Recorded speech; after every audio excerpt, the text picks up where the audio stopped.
অনন্ত বিস্তৃত আমাদের এই ব্রহ্মাণ্ডের কোনো শুরু নেই, আবার কোনো শেষও নেই।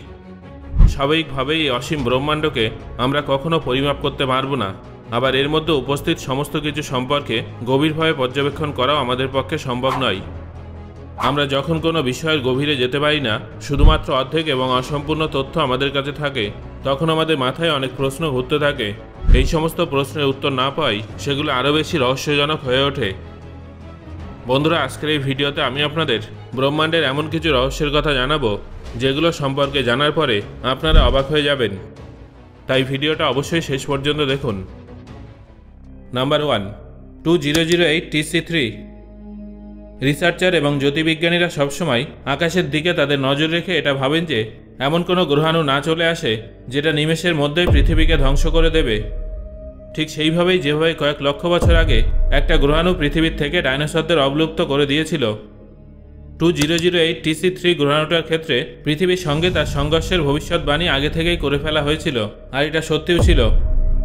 2008 সালে সন্ধ্যা প্রায় 7টার সময় সুদানের আকাশ জ্বলন্ত গ্রহাণুটার কারণে উজ্জ্বল হয়ে উঠেছিল। যখন সেই গ্রহাণুটা বায়ুমণ্ডলে প্রবেশ করে তখন সেটা কয়েক টুকরো হয়ে বিভক্ত হয়ে যায়। তারপর সেটা নিউবিয়ান মরুভূমিতে গিয়ে পড়ে। এটা চিহ্নিত হওয়ার 20 ঘন্টা পরেই এটা পৃথিবীতে এসে পড়েছিল। Number 2, Tesla and UFO. Nikola Tesla তার গুরুত্বপূর্ণ আবিষ্কারের মাধ্যমে সম্পূর্ণ বিজ্ঞান জগতে চাঞ্চল্য তৈরি করেছিলেন। ইলেকট্রিক্যাল ইঞ্জিনিয়ার এবং ফিজিসিস্ট হওয়ার কারণে তিনি তার ফিল্ডে অনেক ইনোভেশন করেন। তার কারণে ডেভেলপ হওয়া ইলেকট্রিক্যাল ট্রান্সমিশন সিস্টেম আজও ব্যবহার করা হয়। সবার প্রথমে এক্স-রে ফটোর ক্রেডিটও কিন্তু তার, যদিও সেটা টেসলা কর্তৃক জনপ্রিয় লেখক মার্ক টুইনের ক্যাপচার করা একটা অ্যাক্সিডেন্টাল ফটোগ্রাফ ছিল। 1899 সালে যখন তার দ্বারা নির্মাণ করা রেডিও রিসিভার থেকে আওয়াজ আসে, তখন তিনি ধরে নিয়েছিলেন যে এই আওয়াজের পিছনে এলিয়েনরা আছে। Number 3, চিকাগসুলাভ crater. ইকুয়েটন পেনিনসুলাতে অবস্থিত চিকাগসুলাভ ক্রেটার, যার ব্যাস 110 মাইলের থেকেও বেশি। এই নামও ইম্প্যাক্ট এলাকার গ্রামের নাম অনুসারে রাখা হয়েছিল। চিকাগসুলাভ গ্রহাণুটার কিছু অবশিষ্ট চিহ্ন মাটির নিচে উপস্থিত পাথর এবং জলাশয়ের গভীর পর্যন্ত পাওয়া গেছে। ক্রেটারের কারণে তৈরি হওয়া এই সমস্ত চিহ্ন অনেক প্রজাতির বিলুপ্তির প্রমাণ দেয়। আজ থেকে 65 মিলিয়ন বছর আগে চিকাগসুলাভ গ্রহাণুটি ওই জায়গায় আলোড়ন তৈরি করেছিল। এই গ্রহাণুটার প্রভাবে 100 মিলিয়ন বিস্ফোরণের সমান এনার্জি জেনারেট হয়েছিল। শক্তিশালী ভূমিকম্প, শকওয়েভ এবং সুনামির কারণে সেই সময়কার অনেক প্রজাতি বিলুপ্ত হয়ে গিয়েছিল। 1978 সালে ভূতাত্ত্বিক জি পেনফিল্ড এই ক্রেটারটা আবিষ্কার করেছিলেন। বর্তমান সময়ে কম্পিউটার সিমুলেশনের মাধ্যমে এই গ্রহাণুটার উৎপত্তি সম্পর্কে অনুমান করা হচ্ছে। আবার কিছু রিসার্চ থেকে এটাও জানার চেষ্টা চলছে যে কিভাবে এই গ্রহাণুটা পৃথিবীর থেকে প্রাণের অস্তিত্ব ধ্বংস করে দিয়েছিল এবং কিভাবে এর কারণে ডাইনোসরের বিলুপ্তি এবং মানুষের আগমন ঘটেছিল। বিজ্ঞানীদের মতে 100 বিলিয়ন বছরে একবার এই ধরনের ইম্প্যাক্ট হওয়ার সম্ভাবনা থাকে। Number 4, UFO and Vladimir Kovalyonok. Vladimir Russian মহাকাশচারী ছিলেন। তিনি স্যালুট মিশনের 6ষ্ঠতম ক্রু মেম্বারের অংশ ছিলেন। এই মহাকাশ সফরে স্পেসক্রাফটের থেকে বাইরে তাকানোর সময় তিনি একটা চ্যাপ্টা আকারের অবজেক্ট দেখেছিলেন, যেটা ঘুরছিল এবং সামনের দিকে এগিয়ে যাচ্ছিল। আরেকটু এগোনোর পর সেই অবজেক্টে বিস্ফোরণ হয় এবং হলুদ আলো জ্বলতে জ্বলতে সেটা ধ্বংস হয়ে যায়। তারপর তিনি ঠিক একই রকম আরও দুটো অবজেক্ট দেখতে পান। সেগুলো আগেরটার মতোই বিস্ফোরণের কারণে ধ্বংস হয়ে গিয়েছিল। মহাকাশ থেকে ফেরার সময় তিনি সাদা রঙের ধোঁয়া দেখতে পান, যেখান থেকে একটা ইউএফও যাচ্ছিল। Number 5, mysterious radio signal. বিগত কয়েক দশকে রেডিও সিগন্যাল জ্যোতির্বিজ্ঞানীদের বিস্মিত করে রেখেছে। হাই এনার্জির এই সমস্ত রেডিও লেভেলের এনার্জি কয়েক সেকেন্ডের জন্য আসে, আবার নিমেষের মধ্যেই সেগুলো ধ্বংস হয়ে যায়। এই সিগন্যাল দূর মহাকাশের কোন প্রান্ত থেকে আসে সেটা আজ পর্যন্ত একটা রহস্য হয়ে আছে। 2007 সালে অস্ট্রেলিয়া পার্কস রেডিও টেলিস্কোপ থেকে পাওয়া ডেটা অনুসারে এটা জানা গেছে যে এখনও পর্যন্ত এমন 20টা সিগন্যাল শনাক্ত করা হয়েছে। রেডিও সিগন্যালের এই রহস্য বিজ্ঞানীদের আরও একবার হতবাক এবং চিন্তিত করে তুলেছিল।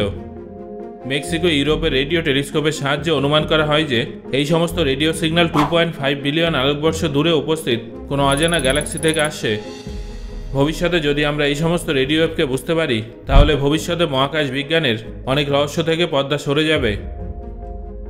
Number 6, NASA twin study. 2015 সালের আশেপাশে নাসা একটা স্টাডি পরিচালনা করে। এটা দেখার জন্য যে মহাকাশে থাকলে মানুষের শরীরের উপরে কী প্রভাব পড়তে পারে। এই স্টাডিতে যমজ ভাই এবং বোনদের অংশগ্রহণ করানো হয়েছিল। আপনারা অনেকে হয়তো ভাবছেন যে যমজ ভাই বোন কেন? আসলে যমজ ভাই অথবা বোনেদের জেনেটিক ম্যাটেরিয়াল অনেকাংশে একে অপরের সাথে মিলে যায়। এটা ছিল এমন একটা এক্সপেরিমেন্ট যেখানে দুজন ব্যক্তিকে ভিন্ন ভিন্ন পরিস্থিতিতে রেখে তাদের শরীরে সেই ভিন্ন ভিন্ন দুটো পরিস্থিতির কারণে হওয়া পরিবর্তনের দিকে নজর দেওয়া। তাই সেখানে যমজদের অধিক গুরুত্ব দেওয়া হয়েছিল, কারণ যমজদের শরীর প্রায় একই রকম হয়ে থাকে। তাই উভয়ের উপরে একই ধরনের গবেষণার ফলাফলও একই আসার সম্ভাবনা থাকে। এই এক্সপেরিমেন্টের জন্য দুজন যমজ ভাই মার্ক এবং স্কট কেলিকে নির্বাচন করা হয়েছিল। 2015 সালের 27শে মার্চ থেকে শুরু করে 2016 সালের 2রা মার্চ পর্যন্ত স্কট কেলিকে মহাকাশ স্টেশনে থাকা এবং কাজ করার জন্য পাঠিয়ে দেওয়া হয়। অন্যদিকে মার্ক কেলি সেই সম্পূর্ণ এক্সপেরিমেন্টটা চলাকালীন পৃথিবীতেই ছিলেন। এক্সপেরিমেন্টের আগে এবং পরে দুই ভাইয়ের উপর বিজ্ঞানীদের টিম গবেষণা করেন। এর প্রধান উদ্দেশ্য ছিল মলিকিউলার এবং ফিজিওলজিক্যাল লেভেলে উভয়ের মধ্যে স্টাডি করা, পাশাপাশি উভয়ের আচরণের পরিবর্তনগুলো লক্ষ্য করা। যখন ফলাফল আসে তখন জানা যায় যে অন্যান্য পরিবর্তন ছাড়াও মহাকাশে বসবাসকারী ভাই স্কটের কোষের ক্রোমোজোমে পরিবর্তন দেখা দিয়েছিল। জানা যায় যে ক্রোমোজোমের শেষ অংশ, যাকে টেলোমেয়ার্স বলা হয়, সেটা ইলঙ্গেটেড ছিল। নাসার তরফে আশা করা হয়েছিল যে চাঁদ অথবা মঙ্গল গ্রহে মানব মিশনের সময় এই এক্সপেরিমেন্টটা অনেক কাজে আসবে। Number 7, Ton 618 black hole. Ton 618 আসলে একটা কুয়াশার, যার ভিতরে ব্রহ্মাণ্ডের সবথেকে বড় ব্ল্যাক হোলটা লুকিয়ে আছে। নক্ষত্রদের সম্পর্কে রিসার্চ করার সময় এই কুয়াশারটাকে 1957 সালে প্রথমবার খুঁজে বার করা হয়েছিল। এটা আমাদের থেকে অনেক দূরে উপস্থিত একটা কুয়াশার, যার মধ্যে উপস্থিত ব্ল্যাক হোল একে শক্তির যোগান দেয়। এই ব্ল্যাক হোলের ভর 6600 কোটি সূর্যের সমান। বিজ্ঞানীদের মতে এই ব্ল্যাক হোলের চারিদিকে একটা বিশাল আকৃতির উজ্জ্বল অ্যাক্রিশন ডিস্ক আছে। আমরা এটা দেখতে পাই না কারণ এই কুয়াশারের আলো সূর্যের তুলনায় 1.5 কোটি গুণ বেশি, যার সাহায্যে সম্পূর্ণ গ্যালাক্সি ঝলমল করছে। বিজ্ঞানীদের মতে এই কুয়াশারটা 10 বিলিয়ন আলোকবর্ষ দূরে উপস্থিত আছে, যার মানে এই কুয়াশার থেকে পৃথিবীতে আলো পৌঁছাতে 10 বিলিয়ন বছর সময় লাগে। তাই আমরা যে টন 618 কুয়াশারটাকে দেখেছি সেটা আসলে 10 বিলিয়ন বছর পুরনো কুয়াশার। হয়তো এটা এখন বিলুপ্তির মুখে আছে। এই কুয়াশারটার ভিতরে উপস্থিত ব্ল্যাক হোলটার আকার শুরু থেকে বিজ্ঞানীদের অবাক করে রেখেছে। এর মধ্যে উপস্থিত ব্ল্যাক হোলটা 6600 কোটি সূর্যের ভর সহ এখনও পর্যন্ত উদ্ধার করা সবথেকে বড় ব্ল্যাক হোল। তবে এই ব্ল্যাক হোলটা কীভাবে সৃষ্টি হলো সেটা আজও রহস্য হয়ে আছে। তবে যাই হোক না কেন, এই ব্ল্যাক হোলটার কারণে আমাদের মনে আরেকটা প্রশ্ন উঠে আসে, আর সেটা হলো, তাহলে কি এই ব্রহ্মাণ্ডে এর থেকেও বিশাল আকৃতির ব্ল্যাক হোলের অস্তিত্ব থাকতে পারে? Number 8, UFO and Gordon Cooper. Cooper একজন আমেরিকান জ্যোতির্বিজ্ঞানী ছিলেন, যিনি 1963 সালে মার্কারি মিশনের শেষ স্পেস ফ্লাইটে অংশ নিয়েছিলেন। 1970 সালে নাসা ছেড়ে দেওয়ার পর তিনি সারা জীবন ইওফোর মতো ঘটনার উপরে রিসার্চ করে কাটিয়ে দেন। একটা ইন্টারভিউতে তিনি জানিয়েছিলেন যে 1951 সালে জার্মান প্লেন সফরে তিনি প্রায় 100টা ইউএফও দেখেছিলেন।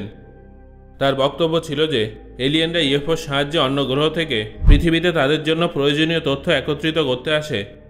তিনি এটাও জানিয়েছিলেন যে এলিয়েনদের টেকনোলজি আমাদের টেকনোলজির তুলনায় অনেক বেশি আধুনিক। তিনি আশা করেছিলেন যে তার এই বক্তব্যটা এই বিষয়ে আমেরিকান সরকারের মনোযোগ আকর্ষণ করবে আর সরকার এই ঘটনার উপরে গবেষণা করবে। যদিও সরকারের তরফে এমন কোনো পদক্ষেপ নেওয়া হয়নি। 2007 সালে তিনি মারা যান। যদিও তিনি ছাড়াও আরও অনেকে ইউএফও এবং এলিয়েনদের অস্তিত্বের সম্পর্কে দাবি জানিয়েছিলেন। সো বন্ধুরা, আজকের এই ভিডিওতে আলোচিত 8টা পয়েন্টের মধ্যে কোন পয়েন্টটা আপনাকে সবথেকে অবাক করেছে সেটা অবশ্যই আমাকে কমেন্ট করে জানান। ধন্যবাদ।